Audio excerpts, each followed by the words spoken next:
नमस्ते दोस्तों। उम्मीद है आप सब लोग खैरियत होंगे। आज का जो टॉपिक है, जो मोटिवेशन जो हमको मिला है वो इंसान से, वो इतना महान थे लेकिन उनकी जिंदगी बहुत सिंपल थी। उनके बारे में थोड़ा बहुत इंक्वायरी हमने किया है, आपको भी पता है, लेकिन हम अपने पॉइंट ऑफ तरफ से थोड़ा इंक्वायरी किया है, थोड़ा रिसर्च किया है, आपको जो शेयर करने वाला है। उम्मीद है आपको अच्छा लगेगा। वो क्या होता है, एक छोटा सा बच्चा एक आइलैंड में पैदा होता है।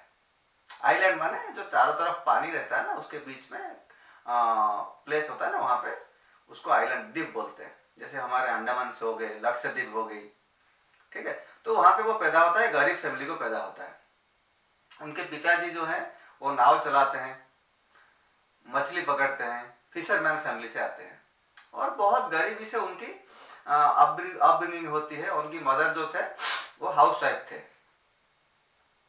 तो क्या होता है ना, वो अपनी फैमिली को सपोर्ट करने के लिए सुबह 4 बजे उठ जाते हैं, न्यूज़पेपर पूरा घर घर घूम के बांटते हैं। स्कूल जाने से पहले पढ़ाई उन्होंने रोकी नहीं, स्कूल जाके बांटते थे, और स्टेशन में भी डिस्ट्रीब्यूट करते थे। और उसमें से जो पैसा आता था उनके पॉकेट मनी का भी वो ख्याल खुद रखते थे, और फैमिली को भी सपोर्ट करते थे, ठीक है। तो उनको क्या है ना, बचपन से बहुत उम्मीद था कि फ्लाइट देखेंगे। तो एक दिन क्या क्या हुआ, उनका जो स्कूल के टीचर है ना, उनको समंदर के बीच में लेके गए। वहां पे उन्होंने बहुत सारे सी गुल्स देखे। सी गुल्स में एक तरह का चील होता है ना, मछली पकड़ने के लिए आते हैं, बहुत सारे पूरे उड़ रहे थे वहां से। तो उनको देख के उनके जहन में ये ख्याल आया कि नहीं, मैं तो आज तक सिर्फ फ्लाइट के बारे में सोच रहा था, मेरे को पायलट बनना है। तो जैसे जैसे उनकी ग्रेजुएशन की डिग्री खत्म हुई, वो जाके जो पायलट बनने के लिए क्या होता है ना, आपको इंडियन एरोनॉटिकल इंजीनियर बनना पड़ता है, एरोनॉटिकल इंजीनियर बनना पड़ता है। तो वहां पे जाके उन्होंने अपना दाखला कराया। तो वहां पे उनकी एग्जाम हुई, उनकी रैंक आई, 9th रैंक आई। लेकिन जो सिलेक्शन हो रहा था ना, वो लास्ट रैंक क्या था, 8। तो ये एक रैंक की वजह से इनकी सिलेक्शन नहीं हो पाई। तो बहुत डिप्रेस हो गए वो लाइफ में, क्या करें क्या करें। महान आदमी तो बाद में बने ना, लेकिन उस पॉइंट ऑफ टाइम पे छोटे क्या बोलते हैं, जवान थे। तो बहुत डिप्रेस हो गए, बोले कि यार इतना बड़ा सपना था, बस एक ही रैंक के लिए मेरा सिलेक्शन नहीं हो पाया। तो वहां से छोड़ छाड़ के कहाँ गए, ऋषिकेश चले गए। ऋषिकेश में जाके देखिए, मुस्लिम फैमिली से पैदा हुए हैं, गए कहाँ पे, ऋषिकेश में। वहां जाके ऐसे ही डिप्रेस बैठे थे। तो क्या हुआ ना, उनको एक धर्म गुरु मिले उनको। तो जो क्या बोलते हैं, वो जो गुरु जी थे ना, बोले कि तेरा डेस्टिनी जो एयरफोर्स में पायलट बनने का नहीं था, तुझे ऊपर वाले ने किसी और चीज के लिए बनाया है। तो वो पॉजिटिविटी अपने अंदर लेके आ, ठीक है। तो टाइम का वेट कर, जो चीज के लिए तेरे को ऊपर वाले ने भेजा है ना, वो तेरे डेस्टिनी में मतलब जरूर आएगा। तो वो क्या हुआ ना, वो बच्चे को मोटिवेट किया। वो क्या सोचे, क्या हुआ मैं पायलट नहीं बन पाया, अगर मैं खुद उड़ा नहीं सका तो मैं ऐसी चीजें करूंगा जिसकी वजह से बहुत चीजें मैं उड़ा सकूं। मतलब आज not as a pilot, okay, pilot बनकर मैं जो नहीं कर पाया वो मैं कुछ और बन के ऐसी हेल्प करूंगा अपने देश को, ताकि बहुत कुछ चीजें मेरी वजह से उड़ सके। मतलब कुछ चीजें वो बनाने की उनके दिमाग में सोच आया, ठीक है।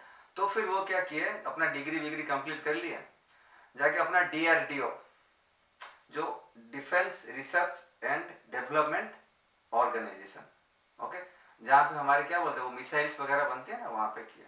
और उसके बाद इंडियन स्पेस रिसर्च ऑर्गेनाइजेशन में भी उन्होंने काम किया, इसरो, जिसको सतीश धवन ने, सॉरी विक्रम साराभाई ने, जिसके वजह से जिन्होंने बनाया था, ओके, इसरो, वहां पे काम किए। और एक दिन क्या हुआ, जो हमारी इंडिजीनियस जो लॉन्च व्हीकल है ना, जो हर साल हम लोग जो रॉकेट लॉन्च करते हैं ना, तो रॉकेट लॉन्चर के पहले वो सैटेलाइट का जो लॉन्च व्हीकल होता है ना, SLV, satellite launch vehicle, SLV-3, वो उसको बनाने में, लॉन्च करने में उनकी बहुत बड़ा योगदान था। और 1980 में रोहिणी सैटेलाइट उसी में से लॉन्च हुआ था। और धीरे धीरे धीरे आपको पता है हमारे अग्नि मिसाइल्स हो गई, पृथ्वी मिसाइल्स हो गई, और आजकल ब्रह्मोस मतलब क्या बोलते हैं, बहुत सारे मिसाइल्स जो हम लोग भेज रहे हैं ना ऑर्बिट में, तो वो सब SLV जो जितने भी बने थे ना उनमें उनकी बहुत सारी कंट्रीब्यूशन थी। ठीक है। और क्या हुआ 2011 में वो देश का सुप्रीम लीडर बन गए, president of India, 11th president of India 2002 में, सॉरी 2002 में। और आपको पता है जो प्रेसिडेंट बनता है ना वो एयरफोर्स का सुप्रीम कमांडर होता है। सोचिए, जिसको यूनिवर्सिटी ने एक रैंक के लिए रिजेक्ट किया था और बाबा ने क्या बोला था, डेस्टिनी तेरे लिए कुछ और लिखा है, और आज वो क्या बन गए, supreme leader of the Indian air force. अब उनको कौन रोक सकता था उड़ाने के लिए। फिर उन्होंने पहली दफा सुखोई जो फाइटर जेट होता है ना उसमें बैठ के उड़ान भरी थी। वो कोई और नहीं थे, हमारे स्वर्गीय पूर्व राष्ट्रपति भारत रत्न श्री APJ अब्दुल कलाम। उन्होंने लाइफ में 2 चीजें हमको सिखाया है, फेल, हमको लगता है फेल्यूर को फेल नहीं, फर्स्ट अटेम्प्ट इन लर्निंग। पहली दफा आप जब फेल होते हो ना वो फेल नहीं होता है, फर्स्ट अटेम्प्ट इन लर्निंग, सीखने में पहली दफा आपने पीछे हो गए, लेकिन आपका वो पहला लर्निंग था, तो आगे जाओगे तो सक्सेस आपको आएगा। और दूसरा चीज उन्होंने सिखाया था एंड का मतलब क्या होता है, एफर्ट नेवर डाइज। अगर आप एफर्ट करते रहोगे, एफर्ट कभी खत्म नहीं होगा। अगर एफर्ट करते जाओगे तो सक्सेस आपको जरूर मिलेगा। कहाँ देखिए उनकी बिगिनिंग, गरीब घर से पैदा हुए, घर में खाने तक का पैसा नहीं था, पिताजी इमाम थे, नाव चलाते थे, वहां से एयरफोर्स एकेडमी में जाना, ट्रेनिंग लेना, वहां से रिजेक्ट होना, फिर जाके DRDO हो या इसरो हो, वहां से सिलेक्शन होके हमारा SLV स्पेशल लॉन्च व्हीकल से लेके इतने बड़े बड़े रॉकेट्स, इतने बड़े बड़े सैटेलाइट लॉन्च करके। हाँ, आपको पता है 98 में हमने जब पोखरण टेस्ट किया था वाजपेयी के टाइम पे, पहला nuclear test, successful nuclear test, उसमें भी उनका बहुत बड़ा योगदान था। आज जो मिडिल ईस्ट में हो, कहीं पे वार चल रही है ना, जो कंट्री के पास न्यूक्लियर वेपन है उसको कोई हाथ नहीं लगा सकता। आज अगर हम इतना क्या बोलते हैं, दम से बोल सकते हैं ना हम न्यूक्लियर पावर है, कोई किसी का दम है हमारे भारत पे हाथ लगाने की, नहीं लगा सकता।